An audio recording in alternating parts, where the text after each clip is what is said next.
மக்களே இன்னைக்கு நான் உங்களுக்காக ஒரு புதுமையான சேலஞ்ச் எடுத்துட்டு வந்திருக்கேன். என்னன்னு கேட்டிங்கன்னா, இங்க நிக்கிற புகாடி, மஸ்டாங், லேம்போகினி அப்புறம் இந்த ப்ளூ கலர் காரோட பேர் மறந்துருச்சு. அது ப்ளூ கலர் கார்ன்னு வச்சுப்போம். இன்னைக்கு இந்த காரெல்லாம் இந்த ரேம்ப் மேல ஏறி இந்த 10 வாலையும் தாண்டி குதிக்கணும். தாண்டி குதிச்சு இங்க வந்து நிக்கிற கார் தான் வின்னர். இதுல உங்களோட பங்கு நீங்க தான் விளையாட போறீங்க. அப்படி என்னோட பங்குன்னு கேட்டிங்கன்னா, உங்களுக்கு வந்து இங்க இருக்கிற ஏதாவது ஒரு கார் பிடிச்சிருக்குன்னா, அத லைக் பண்ணி நீங்க அந்த டீம்ல ஜாயின் பண்ணி லாக் பண்ணிக்கோங்க. லைக் கன்ஃபார்மா பண்ணா தான் லாக்கு.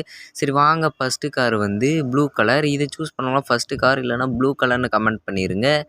இந்த கார் தாண்டிடுச்சு அப்புட்னா இதில இருக்கிற டீம் வின்னர். சரி செகண்ட் கார் இது தோக்குமா? ஜெயிக்குமா?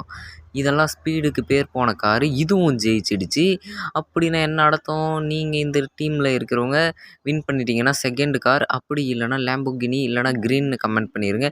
சரி 3வது கார். இந்த கார் ஜெயிச்சிடுமா? ஜெயிச்சிடுச்சு. அப்படின்னா இந்த டீம்ல இருக்கிறவங்களும் வின்னர். அந்த காருக்கு வந்து 3வது காரு அப்படி இல்லன்னா 3 காரு அப்படின்னா வெறும் 3ன்னு மட்டும் கமெண்ட் பண்ணிருங்க. இந்த 4த் கார் ஜெயிச்சிடுச்சு.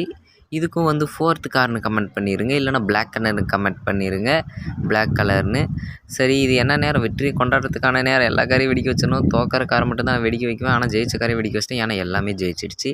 சரி இந்த வீடியோ உங்களுக்கு பிடிச்சிருக்குன்னு நினைக்கிறேன். மறக்காமல் லைக் அண்ட் சப்ஸ்கிரைப் பண்ணிடுங்க கைஸ். அதே சமயம் அடுத்தடுத்து என்னென்ன காரை வச்சு இந்த மாதிரி வீடியோ போடலான்றதை கமெண்ட்டில் சொல்லிடுங்க. பாய்.